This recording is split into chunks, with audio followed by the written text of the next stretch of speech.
Before I start this video, I want to thank everybody that like, comment, share, and subscribe.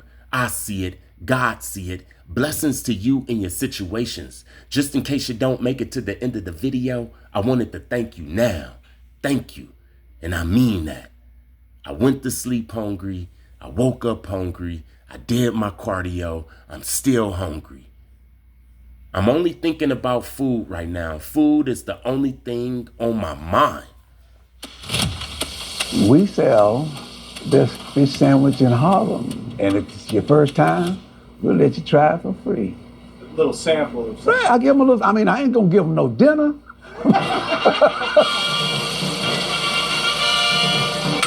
Okay, if you had a plate of crispy fried chicken, the world's best crispy fried chicken right in front of you, or a plate of crispy fried fish, the world's best crispy fried fish, which one would you choose? I would choose the fish, because you could eat fish all day and still be healthy, even fried fish.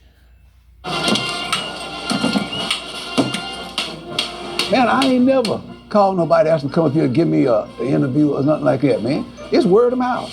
What do you think makes the seafood so great here? The quality, the consistency. They're consistent. Best spot in Harlem, best spot in New York, best spot in the world. I mean, it's selling itself, man. They just tell. What makes any business a good business? Quality and consistency. YouTube channels too. If you got a YouTube channel and you got good content and you're consistent, you're gonna go far. But this fish right here, this fish, it looks like white fish. I remember the Muslims used to sell this white fish. My moms used to fry this white fish. I remember the You Buy, We Fry shop. The fish shop. You go up in there, you pick out your fish. 9 times out of 10, it was gonna be white fish.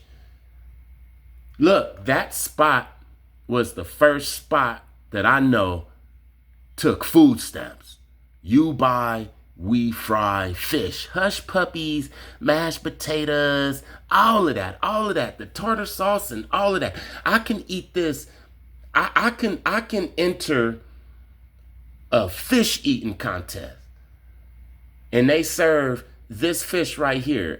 I'm thinking that this is whitefish, whiting.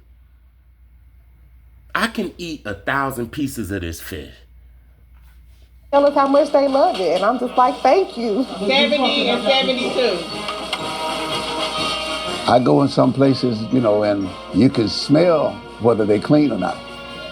Running a restaurant is a struggle, but there's always a method to the madness. And after 28 years, I found it. Consistency for me is key, and famous got it. That's a fact. Man, made me smile. Hey, you know what? I'm gonna give you money back. Oh, no. That's from the heart. And I'm doing it from the heart too. Okay. Fish sandwiches.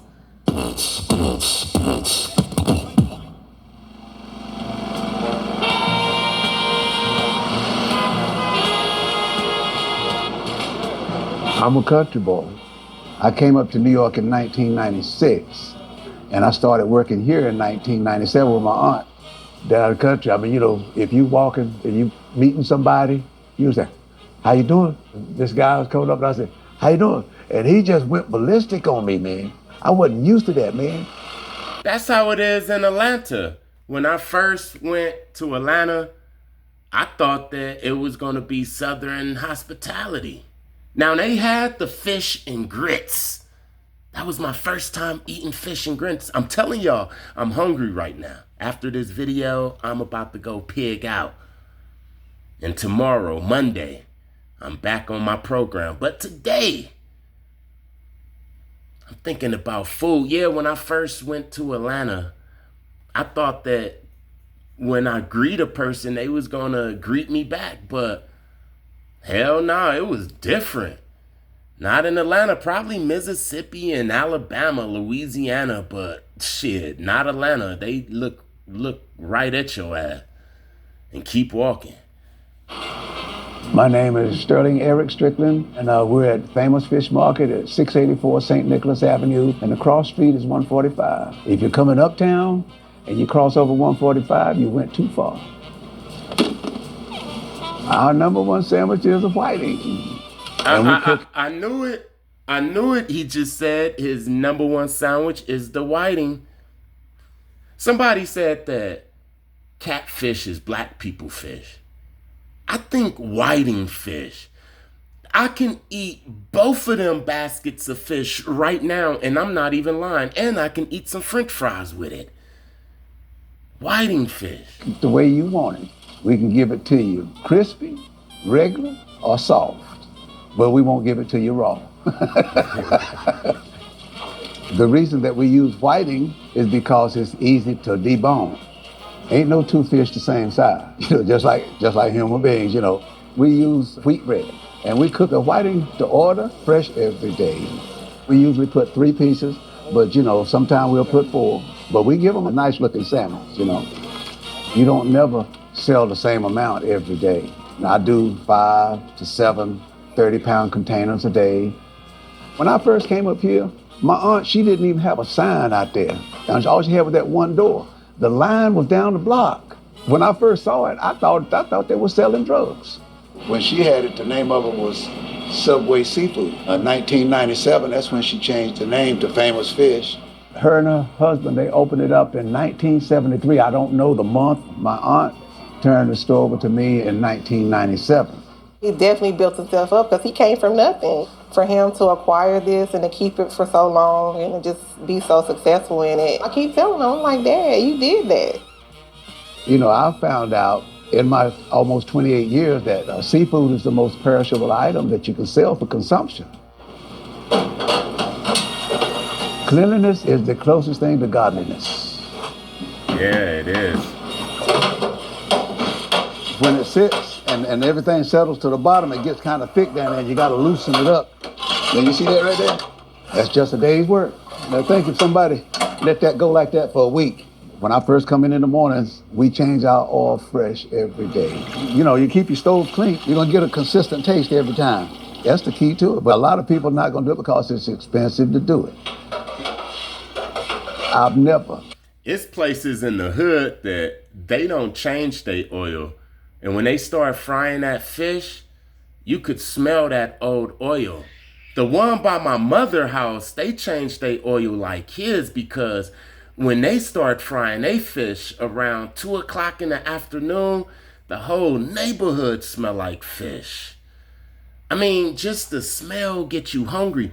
I remember in 2000, let's say 2004, 2005, 2006, around those years, you can go into one of these places. Let's say LA, because I was in LA. You can go to the one by my mother's house in South Central LA. $20 food stamp, EBT. You can go in there and you can get a half a pound of whitey fish, 4 oysters, fried oysters, 4 jumbo shrimp, 4 hush puppies, and some fries for $20. For $20. And it was food stamp. Not one day since I've started it, not changed my oil every day. Even when I wasn't making no money, I still changed it every day. I remember we would be in the county building, getting food stamps, applying for food stamps. I would see somebody that I know, and they would be applying for food stamps, and we'd be like, "Hey, where you going after this?" And they would be going to the You Buy, We Fry. It's like these fish markets in the hood was a blessing to a lot of people, man. Especially the people on food stamps. That's what I'm talking about, because you could leave that county building with your food stamps on, go right to the You Buy, We Fry, and Watts. It's about 4 of them, 5 of them. And you can get you a lot of fish, hush puppies, macaroni salad in the Arizona iced tea, a watermelon Arizona iced tea. Okay, that's good, Eric, right there. If you look over on my wall, I got it right there in print. Consistency every day. And that's key. Start right here. I remember when my aunt, she would just change one stove. But the reason I started changing it every day is because we used to have customers come and say, you know, I ate this food the other day and my stomach got messed up. And, you know, we started changing oil every day and we didn't get that from the customers. I do my customer like I want to be done. A lot of places don't believe that, but customers are paying attention to how you handling their food. We use 100% soybean oil. So each day I do this, I have about 5 of these 35-liter containers to get all the used oil and the gunk out. But that The soybean oil, I don't know about that, but I like the guy. If I'm ever in Harlem, I'm gonna eat a couple of these fish sandwiches from this place. Is this some good fish? Is there anybody from Harlem out there that can tell me about this fish? Because I really want some fish. Look, I'm in Albuquerque. I don't know where to find some good whiting fish. You hear what I'm saying? So right now, man, that's the way we start out every day, man. Just like this.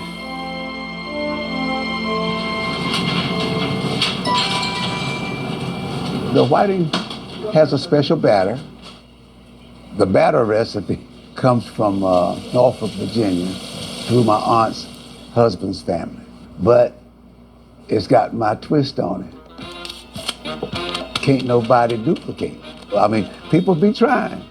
They be trying, and a lot of people has got the old recipe, but they don't got the one I got now, not for the fish. They don't have what I got for the catfish. They don't have what I got for the mookie shrimp.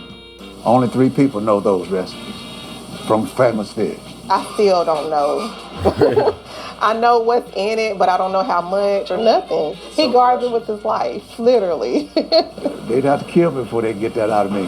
When you're making the recipe, you got to be precise with your measure. You can't say, well, I'm gonna add a little bit more, or I'm gonna take a little bit less. You gotta do it exact. So that's how come it tastes the same all the time. You know, close is only good in horseshoes and grenades, right? I'm getting ready to sample the shrimp. I'm looking for that consistent flavor.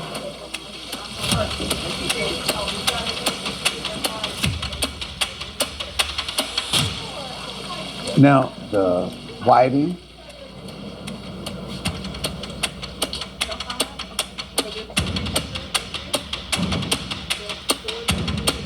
You see, he take it serious. And that's why it's so good and so consistent, because he love what he doing, and he loved the fish too. $2 hamburgers in Harlem. Let me check this out. I love the work. I always tell other people, if you're gonna do anything, get a job. It keeps you out of trouble. He's like one of the mayors of Harlem. You know what I mean? It's like, this is an institution. You have buses lined up here.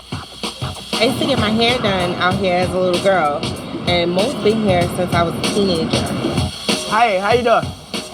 That'd be less than $15 to get a haircut and, you know, something to eat. I've been doing this so long, I don't know anything else to do. Hey, hold on, let me see something. I've been doing this so long. He kind of looked like Dame Dash a little bit. And he from New York. You never know. This guy is probably related to Dame Dash. I don't know anything else to do.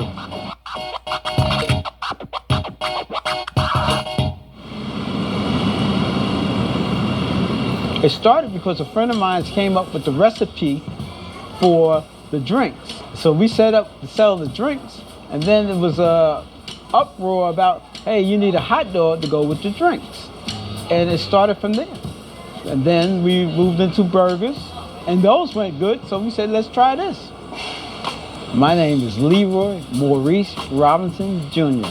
I'm a New York City mobile food vendor, Moe's Burgers. We're in Harlem, right in the center of it. I work at 153 Lenox Avenue, also known as Malcolm X Boulevard. I've been running Moe's hot dogs and drinks for 32 years. This guy makes the best burgers, man. Go to him over. So while Red Pill and Blue Pill and Sinetta and all of them guys in the conscious community was on 125th Street and across the Apollo, they was smelling these hamburgers. I love me a hamburger, man. But I'm still thinking about that fish. I love hamburgers, man. Small cheeseburgers, large cheeseburgers, hot sausages, fruit punch and lemonade. And then we mix the fruit punch and the lemonade in the cup, and it's called a half and half, and that's my number one drink. This is like Harlem in a cup. Oh, I'm famous for the hamburger. People love the hot dogs, but I think I'm famous more for the hamburgers. They say $2 burgers in Harlem. Them big ass burgers is $2? Hold on, it must be a mistake or something. That probably was like 15 years ago. My small cheeseburgers are known because they're $2 burgers. Oh, okay. I leave my prices the way it is so that the young black kids and stuff can afford it here. Oh, he righteous, man. That's what I'm talking about. He righteous. If I'm ever in Harlem, I'm eating the fish sandwich, and then the next day I'm going to go get me some burgers. I'm going to go get 100 burgers, $200. I'm going to pass out the burgers from this guy. Where's they going to go get a hot dog for $1.50 or a cheeseburger for $2? They're not going to get it. I own the bop shop. Look, that's why I was so successful selling weed, because I was the only one that'll sell some loud, some exotic, some bomb weed for $5. I had half grams for $5. Everybody was coming to the spot. The person that had a lot of money down to the guy that only had $5 that day. And that person that came with $5, I didn't just give him a half a gram, because that was just a blunt. I didn't just give him a half a gram. I made him happy. It was all good. I understand exactly what this guy is talking about. People like this, and the first guy, they last forever, man. They last forever. People remember them. I have the barber shop because I have the freezers and stuff in the back to help the food cart.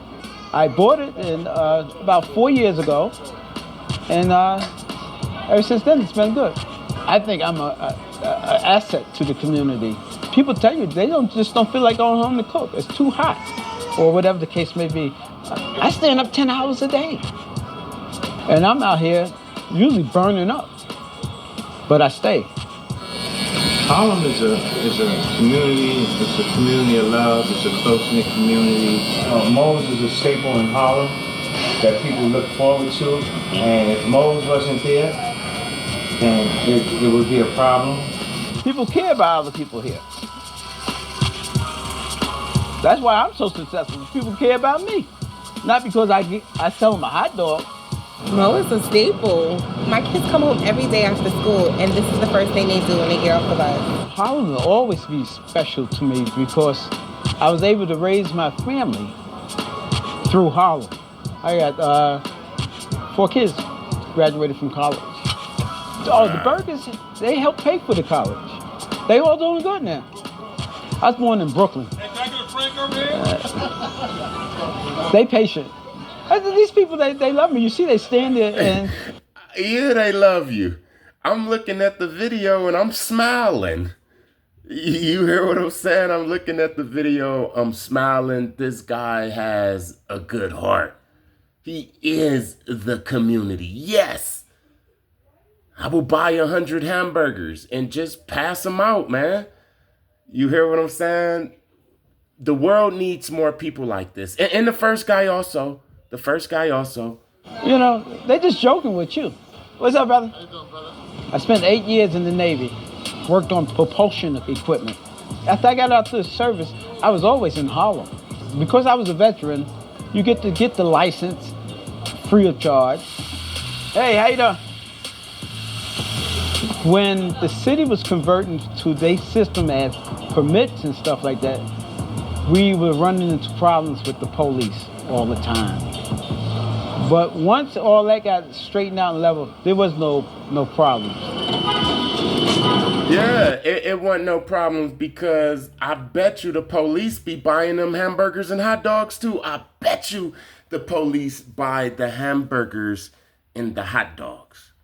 You know, when you go downtown LA, I don't know how it is now, but years ago, when you go downtown LA and you see those street vendors and they selling the hot dogs with the bacon wrapped around it with the onions and the bell pepper, which is delicious, or the elotes, you would see the police buying it. You would see the police right there. You would think the police arresting them, but they buying them damn hot dogs, man. I seen it. I leave the house around 6:15 to 6:30. When I wake up, I'm constantly pounding my head about what I need. Because once I get here, that's it. I can't go and say, oops, I forgot something. So this is where I head into Harlem. I get there at 9, and I start selling at 10. Depending on, what all I have to do. I thank God for the day, and for the day He's about to bring. I hit a switch inside. I can be sluggish, moving slow, but once I get here, there's no time for that. Everybody knows when they see this flag up, I'm going to work. When I get here, it's making sure that I have burgers for the next hour, because they just go. At least 300. When I was younger, my sister, she used to always start candy houses, and like she'll sell candy, all types of candies, like now and laters, box candies like lemon heads, Mr. Millins, all that type of stuff. But then she'll sell chicken tacos. I think the chicken tacos was either $1 or $2. She went out of business. She didn't go out of business because she didn't have customers. She went out of business because it was too much work. My mother told me that she'll be boiling like 3 chickens a night, and then it'll be gone within 2 hours the next morning. A lot of stuff, she just couldn't keep up. You hear what I'm saying? Yeah, food make a lot of money, especially if you're generous and the food is good and consistent and clean. 100 burgers, 100 hot dogs, 75 sausages, easily, every day. And you got a hot sausage. You got to find out if that person wants onions on the sausage, because you don't want to do it twice. The burgers are done. All right. See, now if the person's busy, you can just wrap the burger up. Seafood. Hold on. Seafood. Okay, more seafood. We still in Harlem with it. New Yorkers are the toughest crowd in the world. You can't be slipping or half-stepping, not even a little bit. Tammy has the best fish, shrimp and grits, all that stuff, and all of Harlem. And I didn't even pay his ass to say that. I didn't even pay his ass to say that. Vivi, I need a mac and cheese bite. I want to slap shit out somebody with the flavor.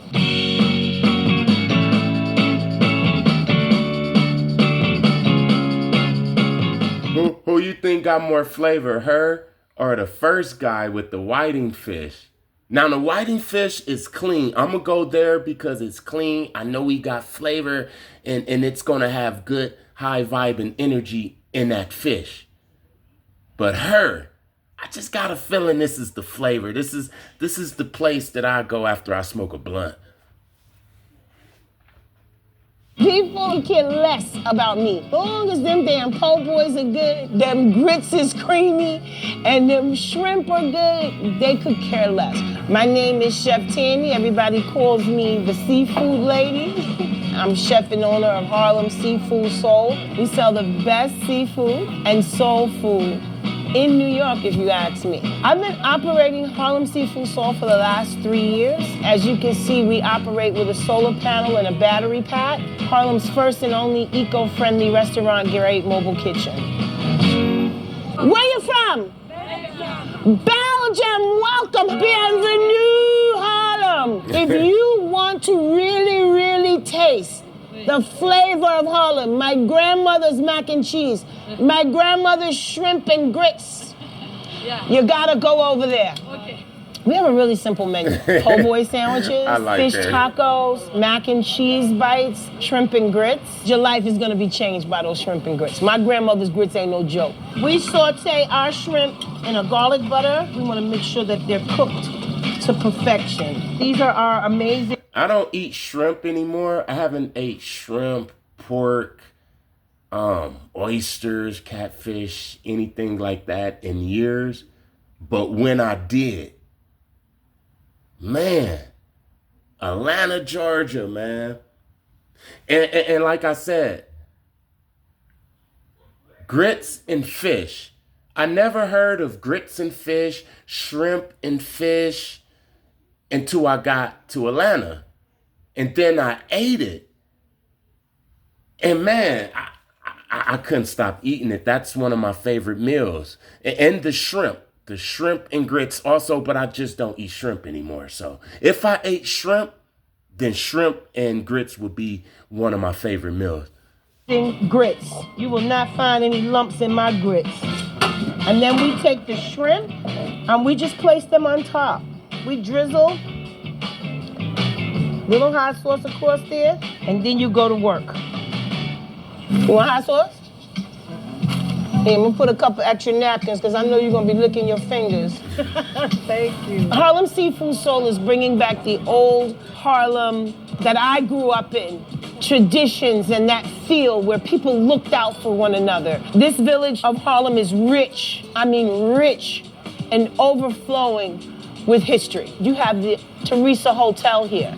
We had Ray Charles, Aretha Franklin, Diana Ross. All of the greats in this world stay in the Teresa Hotel. They all performed back in the day at the Alhambra Ballroom over here. And then, of course, right behind me, you have the iconic Apollo Theater.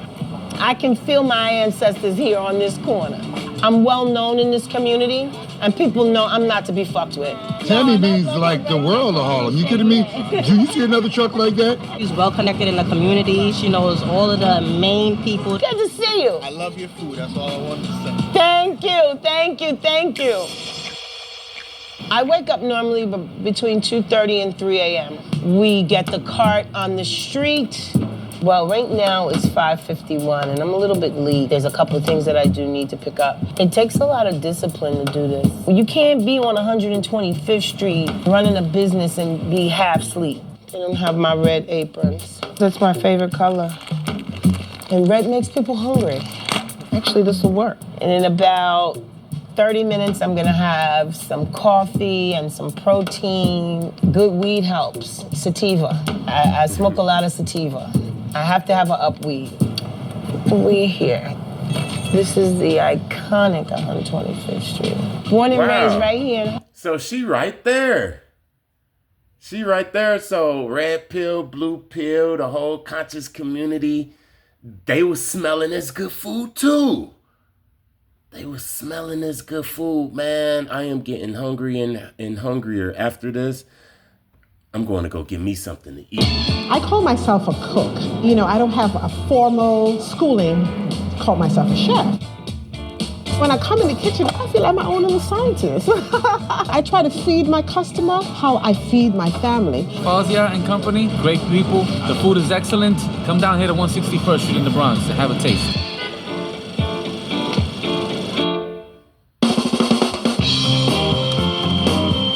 My name is Fausia Abdurrahman, owner and operator of Fauzia's Heavenly Delights.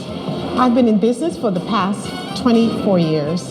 I call it a Jamaican fusion. I work with my daughter, Amina, and my husband. I'm really known for my jerk sauce.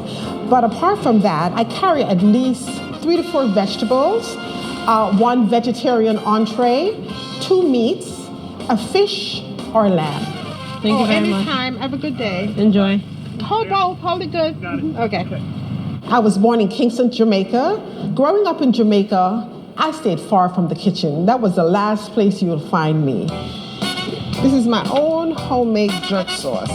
The main ingredient is pimento and Scotch bonnet pepper, a little garlic and onions, and this is a dry jerk that I also make, you know, to put like on top of it, and then I put some soy sauce to give it a richer, darker color. You know, authentic jerk is done on the grill, but because, you know, we're in this close part, I can't have that smoky stuff, so we have to improvise and do it in the pot.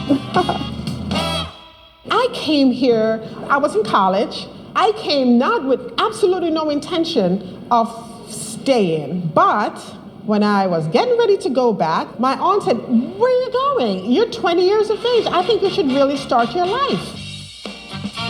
My mom, she came to visit, and she was like, you know, Okay, so if I was to go to Harlem, the Bronx, Brooklyn, all around there, and I had a choice of these foods that I just seen, the first place I would go is the First Guy, because that fish looks clean, healthy, and I just like the cleanliness. And he said you can get it extra crispy or soft, and I really like that. The second place I would go is the burgers. I buy the burgers and pass them out. I like that guy. And I like a burger. The third place I would go, I guess it's like in order of the videos, right? But if I wanted some jerk chicken, the third place I would go is the woman in Harlem with the soul food, seafood. But if I wanted some jerk chicken, the best jerk chicken I ever tasted, I'm pretty sure that Jamaica got good jerk chicken, but Guam food is good. But when I was on Guam, they had this place called Jamaican Grill. And Jamaican Grill was, like the name say, a Jamaican grill. And they had all types of Jamaican food, jerk chicken and jerk pork and all types of different things, plantains. That's the first time I tasted Jamaican food, when I was on Guam, and I liked it. Oxtails and all of that. Yes, sir. Yes, sir. Day 2 is done. Thank you, Lord.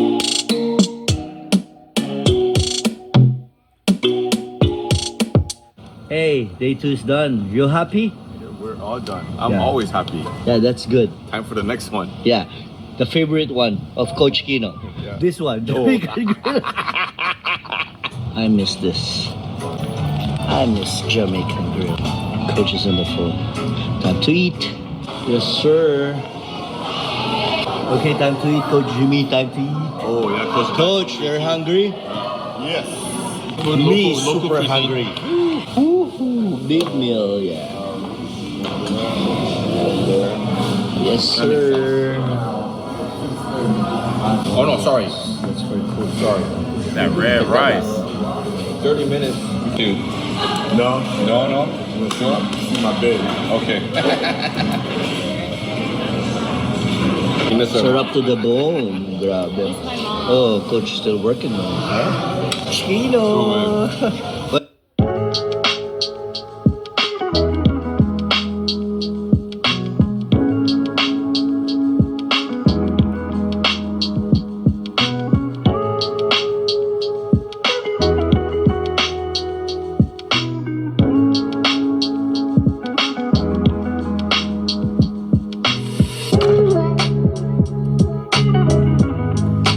if I had a choice right now, I would eat Jamaican Grill or any type of Guam food. Any type of Guam food. I was surprised how good their barbecue was without barbecue sauce. The red rice, the spam rolls, the chicken kelaguen, the beef kelaguen. I know lumpia is Filipino, but the lumpia, they had a lot of lumpia on Guam. Those clear noodles. It was this clear noodle stuff that we used to eat. So today I'm trying Guam food for the first time. This is the barbecue chicken. I'm picking up my food at this spot called Red Rice, and I heard they have some of the best Guamanian food in Vegas. So Google and... Hold on, he said Guamanian food. Do not ever, listen, never call a Chamorro a Guamanian. They don't like that. They're Chamorros. And I never knew that the United States had Chamorro food. Food from Guam. I never knew that. Yelp says I'm still in Vegas, but someone else told me this is Henderson. If you guys know, let me know. All right, this is the barbecue chicken. Now, one thing about me, I like everything spicy, and this is their signature spicy sauce.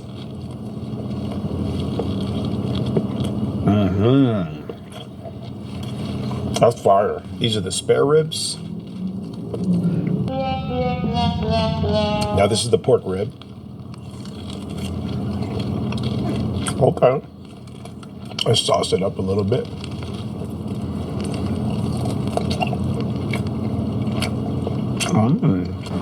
Red rice. Not a big rice guy, but this is pretty damn good. Now let's try their fish patties.